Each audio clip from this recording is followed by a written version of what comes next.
laude dahil sa kakakimpaw.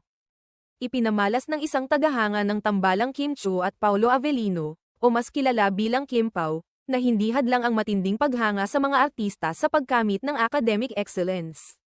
Sa halip, ito pa ang nagsilbing motibasyon niya upang makapagtapos ng may karangalan.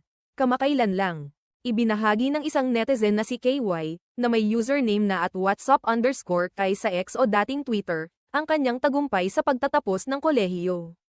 Sa isang proud post, ipinakita niya ang kanyang graduation photo kung saan suot niya ang toga, bitbit ang dalawang malaking bouquet ng bulaklak, at may nakasabit na medalya bilang patunay na isa siyang cum laude. Ngunit higit pa sa kanyang akademikong tagumpay, mas naging kapansin-pansin ang kanyang dedikasyon sa Kim Pao Love Team. Ayon sa kanya, malaki ang naging papel ng tambalan ni Kim at Paulo sa kanyang paglalakbay bilang estudyante. Sa kanyang caption, makikita ang taos-pusong pasasalamat